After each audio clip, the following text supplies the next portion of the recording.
அஸ்ஸலாமு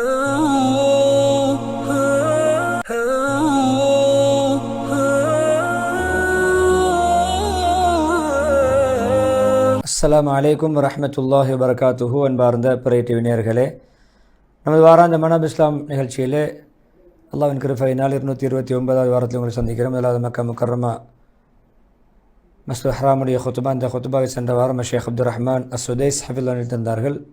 சிந்தனை ரீதியான பாதுகாப்பு, அதேபோன்று ஒரு மனிதனுடைய சுற்றுச்சூழல், ஊர், நாடு பாதுகாப்பாக இருக்க வேண்டும். பாதுகாப்பின் முக்கியத்துவம் என்ற கருப்பொருளில் ஹம்து ஸலவாத் தக்வாவுடைய வசதி பின்னால் அல்லாஹ் சுப்ஹானஹு வ தஆலா தக்வாவுடைய வசியத்தை செய்யும்போது சூரா நிஸா 131வது வசனத்திலே, ஏற்கனவே உங்களுக்கு முன்னால் வேதம் கொடுக்கப்பட்டுள்ளது, உங்களுக்கும் நாங்கள் அல்லாஹ்வை பயந்து கொள்ளுங்கள் என்ற தக்வாவுடைய வசியத்தை செய்திருக்கிறோம். அதே நேரம் சங்கையான மாதங்கள் சொல்லப்படக்கூடிய அந்த 4 மாதங்கள், அதில் ஒரு மாதத்தில் நாங்கள் இருக்கிறோம்.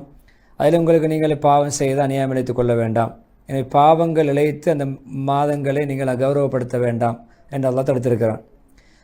மோமின்களே, நாங்கள் ஃபித்னாக்கள் சூழ நிறைந்த ஒரு காலத்தில் வழங்கும் பயங்கரமான ஒரு காலம், சிரமங்கள் நிறைந்த காலம், பல அசம்பாவிதங்கள் நிகழ்வுகள் நடக்கக்கூடிய, பல பாதகமான நிகழ்வுகள் நிகழக்கூடிய மிக ஒரு இக்கட்டான ஒரு காலத்திலே வாழ்ந்து கொண்டிருக்கிறோம்.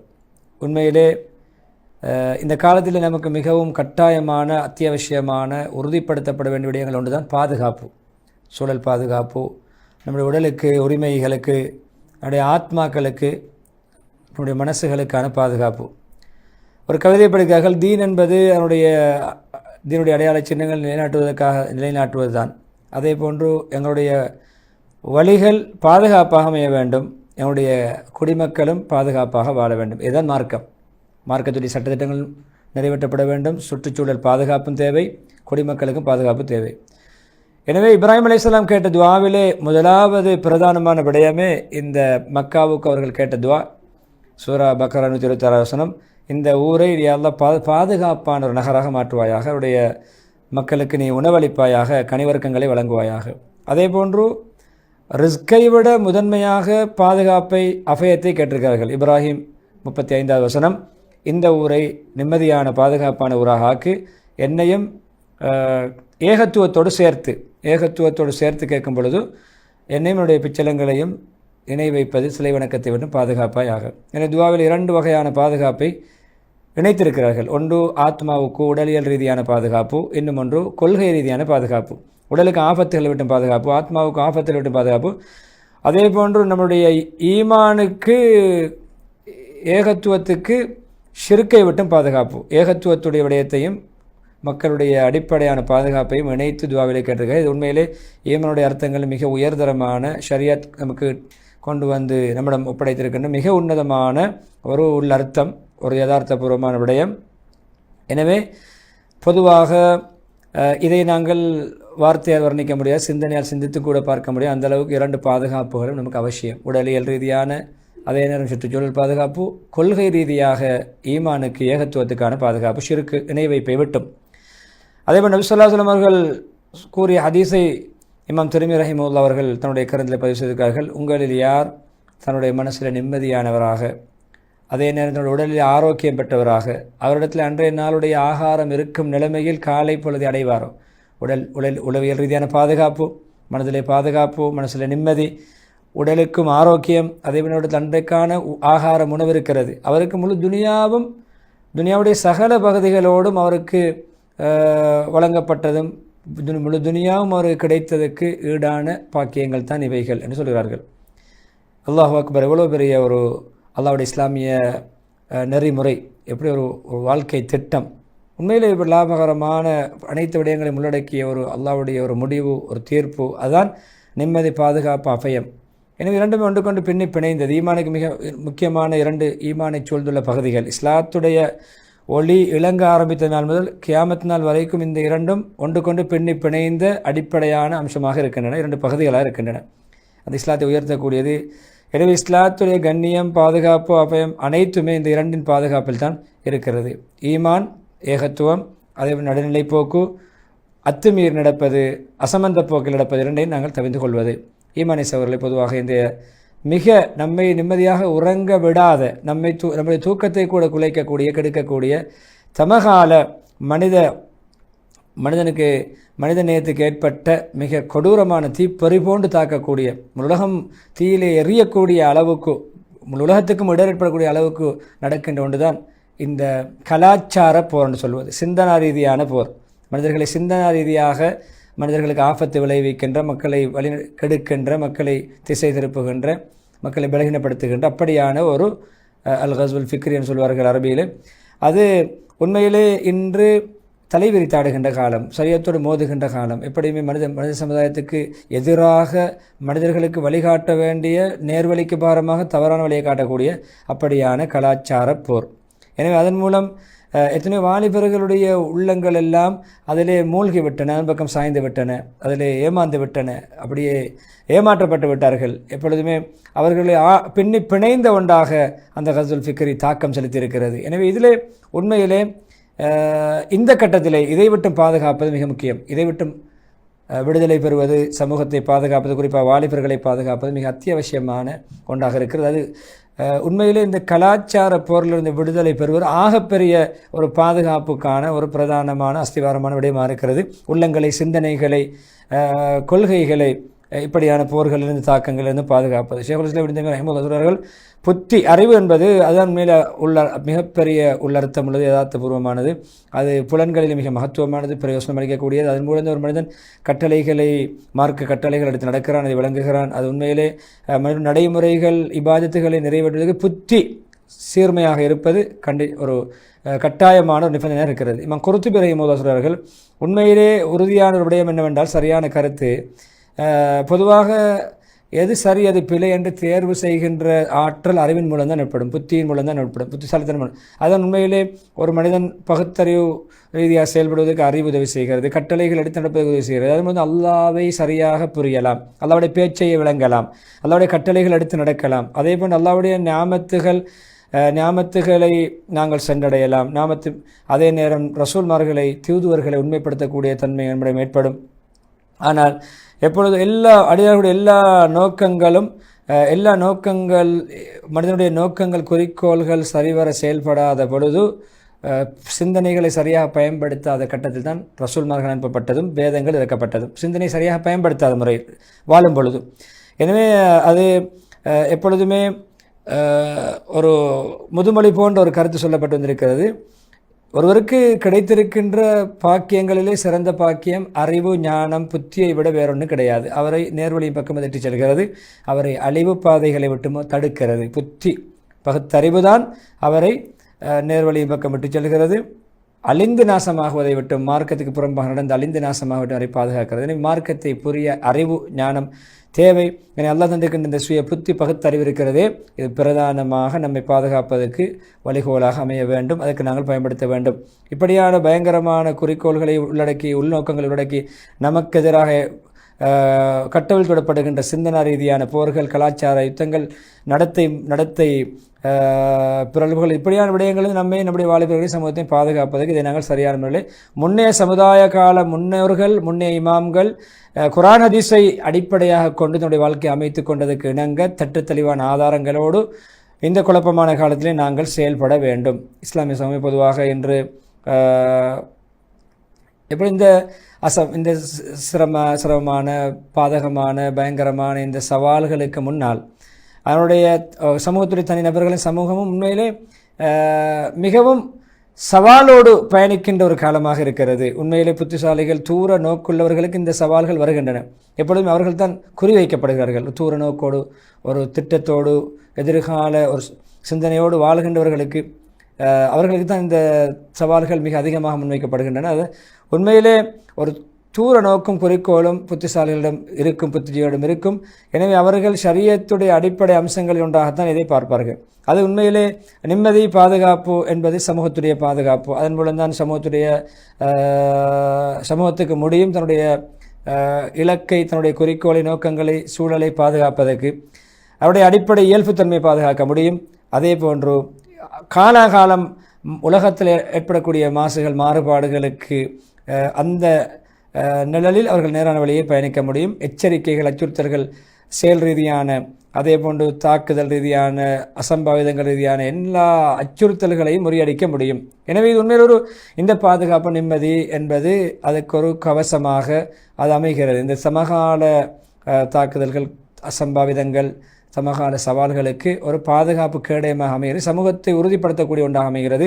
அதை எதிர்த்து போராடுவதற்கு உதவி செய்யக்கூடியதாக அமைகிறது. அதை முடித்து கட்டுவதற்கு ஒரு உறுதுணையாக அமைகிறது. சமகால சவால்களை முறியடிப்பதற்கு ஒரு உந்து சக்தியாக அது அமைகிறது. எனவே இப்படியான பாருங்கள், மனிதன் அடிப்படை உரிமை மனித உரிமைகள் சீர்குலைக்கப்படுகின்ற, அதற்கு களங்கம் விளைக்கப்படுகின்ற அந்த காலத்திலே ஷரியத்திலும் ஒழுங்கு முறைகளிலும் எந்த அமைப்பில் அதற்கு உத்தரவாதம் அளிக்க வேண்டும், அதை பாதுகாக்க வேண்டும். அப்படி பாதுகாப்பதற்கு இந்த சூழல் நிம்மதி பாதுகாப்பாக அமைவது ஒரு வழிகோலாக அமையும். மார்க்கமயப்படுத்தி ஒரு விடயங்களை நாங்கள் தீர்வை எதிர்பார்ப்பதன் மூலம் அதை நாங்கள் முடித்து கட்டலாம், இல்லாதொழிக்கலாம். எனவே பாருங்கள், மனித வியாபாரம், மனிதர்களை விட்டு பிழைக்கின்ற, மனிதர்களை கருவிகள் போன்ற சாதனங்கள் போட்டு பயன்படுத்துகின்ற, மனிதர்களோடு மான மரியாதையோடு விளையாடுகின்ற இப்படியான வியாபாரங்கள் நடக்கின்ற ஒரு காலமாக மனிதர்களை தன்னுடைய சுயத்துக்கு பயன்படுத்துகின்ற லௌகிக அதே போன்று பௌதிக லாபங்களுக்காக வேண்டி மனிதர்களை பயன்படுத்துகின்ற இப்படியான ஒரு மிக தீய ஒரு சவாலும் நமக்கு முன்னால் இருக்கிறது. பயங்கரமான சவாலும் இருக்கிறது. எனவே பொதுவாக வரையறைகள் எப்பொழுதுமே செயற்பாடுகள், அதே நேரம் இப்படி விடயங்களை விட்டும் பாதுகாக்க வேண்டும், தன்னைத்தானே பாதுகாக்க முனைகின்றவர்களுக்கு அடைக்கலம் கொடுக்கின்ற, அவர்களை நாங்கள் பாதுகாத்து அவர்களுக்கு உரிய பாதுகாப்புகளை வழங்குகின்ற இப்படியான எதிர்மறையான சிந்தனைகளுக்கு எதிராக எதிர்த்து போராடுகின்ற ஒரு விடயம் நம்முடைய நிம்மதி பாதுகாப்பு குர்ஆன் ஹதீஸுடைய முன்னோருடைய வழிகாட்டல் மூலம் நடப்பதன் மூலம் நமக்கு உறுதுணையாக அமையும். அதே நேரம் சமூக வலைத்தளங்களிலே பரவுகின்ற பொய்கள், வதந்திகள், இட்டுக்கட்டுகள், கேவலப்படுத்துகின்ற விடயங்கள், மானபங்கப்படுத்துகின்ற விடயங்கள், சீர்கட்ட சிந்தனைகள், அசத்தியமான ஒளிபரப்புகள், அதே போன்று பரத்தப்படுகின்ற இப்படியான செய்திகளை அதோட உண்மை நிலவரங்கள் என்ன அதை புரிந்து அதற்கு எதிராக செயல்படுகின்ற ஒரு நிலைமை நமது இந்த காலகட்டத்தில் கட்டாயமான ஒரு கடமையாக இருக்கிறது. அதே போன்று கையடக்க தொலைபேசிகள் மூலமாக நடக்கின்ற சீர்கேடுகள், ஆபத்தான விடயங்கள், அவைகளுக்கு எதிராக நாம் எதிர்த்து அதை முறியடிப்பதற்கு நம்மிடத்தில் சீரிய புத்தியும் குர்ஆன் ஹதீஸுடைய தொடர்பும் ஆன்மீகமும் இருக்க வேண்டும் என்ற அமைப்பிலே அந்த விடயங்களை சொல்லிவிட்டு சமகாலத்தில் டிஜிட்டல் யுகம் இப்படியான யுகத்தில் நடக்கின்ற மனிதர்களுக்கு புறம்பான மனித மானங்கள், மரியாதைகள், மனிதர்களுக்கு ஆபத்தான விடயங்களை முறியடிப்பதற்கு சீர்மையான புத்தியும் அறிவு ஞானங்களும் குர்ஆன் ஹதீஸுடைய வழியிலே, ஈமானிய வழியிலே நமக்கு மிகவும் தேவைப்படுகின்ற ஒரு கட்டமாக இந்த பயங்கரமான நிலைமையிலிருந்து சமூகத்தை பாதுகாக்கின்ற கடமை நமக்கு இந்த பாதுகாப்பு அபயம் அப்படியான சூழலை உருவாக்குவதன் மூலம் நமக்கு இலகுவாக அமையும். இஸ்லாமிய சமூகமே இந்த குற்றவியல் நடவடிக்கைகள், குற்றவியல் முன்னெடுப்புகள் இவைகள் எல்லாம் உண்மையிலே பல கோணங்களில் நமக்கு முன்னால் வருகின்றன. அந்த குற்றங்கள் எல்லாம் பல வடிவத்தில் நம்மை வந்து அடைகின்றன. நாம் எல்லோரும் ஒன்றாக நின்று எதிர்த்து போராட வேண்டும், ஒற்றுமைப்பட வேண்டும். பிரிந்து இதை முறியடிக்க முடியாது. எனவே சமூக பாதுகாப்பை நிலைகுலைய வைக்கின்ற, ஆட்டங்காண வைக்க முயற்சிக்கின்றவர்களுக்கு முன்னால் ஒரே அணியாக நின்று போராட வேண்டும். சமூகத்துக்கு அச்சுறுத்தல் விடுக்கின்றவர்களை எதிர்த்து போராட ஒரே அணியிலே ஒன்று சேர வேண்டும். பிரிவினை மூலம் முடியாது, நமக்கு மத்தியிலே பிரச்சனைகள் மூலம் முடியாது. இந்த பொய்கள், எட்டுக்கட்டுகள் இப்படியான தலைமைத்துவத்திற்கு எதிராக, அதேபோல் உலமாக்களுக்கு எதிராக, முக்கியமான சமூகத்தில் முக்கிய பிரமுகர்கள், முக்கியமானவர்களுக்கு எதிராக முன்வைக்கப்படுகின்ற பொய்கள், வதந்திகள், எட்டுக்கட்டுகளை நாம் ஓரணியாக நின்று எதிர்த்து போராட. இவைகள் சமூகத்துடைய பாதுகாப்புக்கு அச்சுறுத்தலான விடயங்கள், சமூகத்தை ஒரு நிலையான போக்கில் பயணிக்க வைப்பதற்கு முட்டுக்கட்டைகள். என இப்படியான பொய்கள், எட்டுக்கட்டுகள், பழி சுமத்தல்கள், அதே போன்று அவர்களை பற்றி அபகீர்த்தி ஏற்படுகின்ற விடயங்கள்லாம் சமூகத்துடைய பலகீனத்துக்கு காரணமாக அமையும். சமூகத்துடைய தலைமைகள் அவர்களை பற்றி வீணான பழிகளை, கேவலமான விடயங்களை பேசுவதற்கு நாம் இடமளிக்க கூடாது. எனவே எல்லோரும் சேர்ந்து அதை எதிர்ப்பது சமூகத்துக்கான ஒரு பலமாக இருக்கும். எனவே அப்படியான வெறும் கற்பனை ரீதியான யூகங்களை வைத்து பேசுகின்ற அப்படியான விடயங்கள், அதுக்கு கற்பனை ரீதியான அடிப்படையற்ற ஆதாரங்களை முன்வைப்பது எல்லாமே நமக்கு சமூக பாதுகாப்புக்கு அச்சுறுத்தல். எனவே அவைகளை நாங்கள் ஓரணியாக என்று போராட வேண்டும். மக்களுடைய சொத்துக்கள், புத்திகள், அதே போன்ற அறிவு ஞானங்கள், பிள்ளைகள், அதே போன்று சொத்து செல்வங்கள், ஆன்மாக்கள், உயிர்கள், இதெல்லாம் தீனுடைய அடிப்படையாக பாதுகாக்கப்பட வேண்டிய இவைகளை பாதுகாப்பதற்கு தான் தீனுடைய சரியா சட்டங்களே அமைக்கப்பட்டிருக்கின்றன. எனவே பொதுவாக இந்த காலத்தில் மிகவும் இந்த போர்கள், யுத்தங்களை பற்றிய அறிவு, ஞானம், அனுபவமும் நமக்கு போதிய அளவு தேவைப்படுகிறது. அதே போன்று இப்படியான விடயங்களிலே பொய்யான இட்டுக்கட்டுகள், போர் நிலவரங்களிலும் கூட பொய்யான தகவல்களை முன்வைப்பதை நாங்கள் புரிந்து செயல்பட வேண்டும். பொய்யான விடயங்கள் என்ன ஒரு சமூகத்தை கேவலப்படுத்தி ஒரு சமூகத்தை மட்டம் தட்டி பேசுகிற விடயங்களை நாங்கள் அறிவுபூர்வமாக அதை நாங்கள் விளங்க வேண்டும். சமூகம் ஒரு அறிவுபூர்வமான அமைப்பில் செயல்படுகின்ற பொழுதும் அது பாதுகாப்புக்கும் நிலையான ஒரு அஸ்திவாரமாக அமையும். எனவே எச்சரிக்கை கடுமையாக நாங்கள் எச்சரிக்கை நடக்க வேண்டும். இப்படியான எதிரிகளுடைய வழிகள் நாங்கள் பயணிப்பது, எதிரிகளுடைய சாதனங்களில் நாங்கள் அதற்கு ஏற்றால் போல் நம்முடைய பயணத்தை, நம்முடைய நோக்குகளை வைப்பது நமக்கு உண்மையிலே புரியாமலே அவருடைய பேச்சுக்களை நம்பி நாங்கள் அதற்கேற்றவாறு செயல்படுவது மிகவும் எச்சரிக்கையாக தவிர்த்து கொள்ள வேண்டிய விடயம் என்று சொல்லிவிட்டு, ஒற்றுமை தேவை, ஸ்திரப்போக்கு தேவை, சரியான வழியில் நடக்க வேண்டும், வரலாறுகளை புரிய வேண்டும். அதே போன்று முன்னைய கால அல்லாஹ்வுடைய வழிமுறைகள் எப்படி நமக்கு உலகத்திலே ஒவ்வொரு காலங்களில் நடைபெற்ற வரலாறு எழுதப்பட்டிருக்கிறது, சுன்னத்தல் ஹதீஸ்கள் பாதுகாக்கப்பட்டன. எனவே வெற்றியாளர்கள், சக்சஸ்ஃபுல்லானவர்கள், எப்பொழுதும் தூர நோக்குள்ளவர்கள், தனிநபர்களாக, நிறுவன ரீதியாக, நாடாக ஒன்றிணைய வேண்டும். இந்த பொறாமைக்காரர்கள், இந்த குரோதம் உள்ளவர்கள், இஸ்லாத்தை அழித்தொழிக்க வேண்டும் என்று பாடுபடக்கூடியவர்களை எந்த இடத்துல இருந்தாலும் அவர்களுக்கு எதிராக அவருடைய சதிகளை முறியடிப்பதற்கு, அவர்களை இல்லாதொழிப்பதற்கு, அவருடைய கெடுபிடிகளை விட்டு சமூகத்தை பாதுகாப்பதற்கு தன்னாலி என்ற பங்களிப்பினை செய்ய வேண்டும் என்று சொல்லிவிட்டு, அதாவது சதி செய்யக்கூடியவர்கள், சூழ்ச்சி செய்யக்கூடியவர்கள், தீய சூழ்ச்சிகள் யார் செய்கிறார்களோ அவர்களே தான் அது சூழ்ந்து கொள்ளும். தன்வினை தன்னை சொல்லும் என்று சொல்வது போன்று அது தன்னைத்தானே அது சூழ்ந்து கொள்ளும். தனக்கு அந்த அந்த சதி வினையாக மாறும். 43 அவர்கள் சதி செய்கிறார்கள், அல்லாஹ்வும் அதை முறியடிப்பதற்கு சதி செய்கிறான். அல்லாஹ் சதியை முறியடிப்பதில் சிறந்தவன். அது அன்பால் சதித்திட்டங்கள் திட்டம் தீட்டு செயல்படுவதில் அல்லாஹ் சிறந்தவன். அன்பால் 30 இறுதியாக மேலா ஹுத்பாவிலே ஈமான் கொண்டு அவருடைய ஈமானை ஷிர்க், இணை வைப்பென்ற அநியாயத்தோடு கலக்காமல் தூய ஈமானுடைய யார் வாழ்வார்கள் அவர்களுக்கு நிம்மதி கிடைக்கும், பாதுகாப்பு கிடைக்கும், அவர்கள் நேர்வழிப்பட்டவர்கள். எனவே ஈமான் தான் தூய்மையான களப்பற்ற ஈமான், இறை விசுவாசம், இறை நம்பிக்கை தான் உண்மையான பாதுகாப்பை நமக்கு பெற்றுத்தரும் என்பதை அந்நாம் 82 அல்லாஹ் நமக்கு உறுதிப்படுத்தியிருக்கிறான். அந்த ஆயத்தை ஓதி பரக்கத்துக்கு அதுவாச்சி சிவசிமத்தொன்று ஆயத்தை ஓதி முதலாவது கொத்துபாவை துஆ பிரார்த்தனை முடித்து கொத்துபாவை ஹம்து சலவா தக்குவாவோடு வசதியோடு ஹாஜிகளுக்கு, ஹஜ்ஜுடைய காலம், ஹாஜி வரக்கூடிய காலம், ஹாஜிகளுக்கு ஒரு தூதை முன்வைத்து முடித்துக் கொள்கிறார்கள். சுருக்கமாக மூமின்கள் பொதுவாக ஹாஜிகள், பரக்கத் பொருந்திய ஹாஜிகளே, அல்லாஹ் நம்முடைய ஊருக்கு ஒரு ஹரம், 2 புனித ஸ்தலங்களுக்கும் அல்லாஹ் பரக்கத் செய்திருக்கிறான், பாக்கியம் அளித்திருக்கிறான், நிம்மதி பாதுகாப்பை அல்லாஹ் வழங்கியிருக்கிறான். எனவே அவர்கள் நாங்கள் அதை நிம்மதியான ஒரு ஹரமாக, புனித ஸ்தலமாக, புனித பூமியாக நாங்கள் ஆக்கியிருப்பதை அவர்கள் பார்க்கவில்லையோ. மக்கள் அப்படி இருந்த அவங்களுடைய சூழலிலிருந்து மக்கள், அதாவது சில மக்கள் திடீரென தாக்குதல்களுக்கு, ஆபத்துகளுக்கு குறிவைக்கப்படுகிறார்கள். ஆயத்தை ஓய்னார்கள். அது முன்பிற்பகலோடு சம்பந்தப்பட்ட விடயம்.